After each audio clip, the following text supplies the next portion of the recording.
you all the time, and I don't need the same.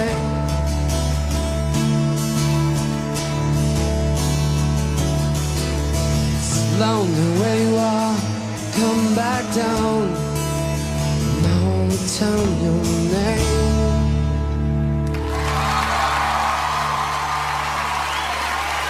Welcome to Storytellers, everybody. That song's called Name. And that was the first hit we ever had. Quite accidentally, that song turned into a hit, you know? Because I was really into the Replacements, as like you can't tell. And they always put a good ballad on their records, you know. I always thought it added kind of a nice dimension to it, you know, instead of just like one thing. And you know, unfortunately, or fortunately, actually, I shouldn't say unfortunately, but that was the first song that ever got played on the radio by us, and we were still driving around in a van doing gigs, and it was like, oh my God, we're so uncool now, and then, you know, and then so I got over it, and then one night I was in the supermarket and I was buying food. And then I heard the song coming out of the thing in the supermarket, like the little speaker in the supermarket, and I just about ran out of the place because I was just like, I'm not cool anymore. It's a good-looking crowd tonight. Lots of girls. It's always good when there's girls here, you know, because we used to play in a punk rock band. Well, this used to be a punk rock band when we first got started. I actually got this shirt at CBGB's, and we actually played at CBGB's many, many times, and it was like all of our shows were these guys with their shirts off and their heads shaved, beating the hell out of each other. And then when we went to Florida, it was a bunch of guys with their shirts off and their heads shaved, beating the hell out of us.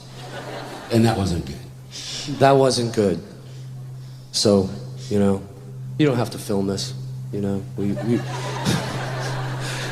We just decided to start writing you know, ballads so that girls would show up because they're less scary than guys. Is really pretty much it. I'd much rather hang out with girls. I got 4 sisters, man. I got 4 older sisters. That's the most humiliating thing that can happen to a man. But, you know, I don't know, you know how to dry women's underwear on the thing and stuff. You learn things like that from 4 older sisters. And no, they never dressed me like a girl. I figured that out on my own. I used to look good in a dress until I got, you know? One time... I did, man. One time, the landlord came over and...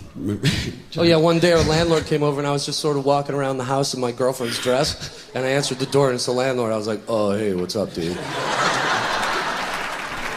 We tried to move after that, and they were looking at our, you know, our report, or TRW, whatever it is, and the guy said, well, everything's cool, but like, they say you're a cross-dresser, and... Yeah, no, it did. That, he like wrote down in some report that said I was a cross-dresser, so other landlords might not want to rent to me. But yeah, those were good days when I could fit in my girlfriend's clothes. You know, she was a big girl.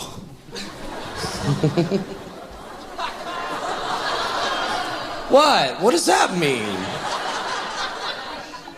I'm not a petite gentleman. I'm sorry. We're gonna be editing that out. It's the miracle of television. I don't know.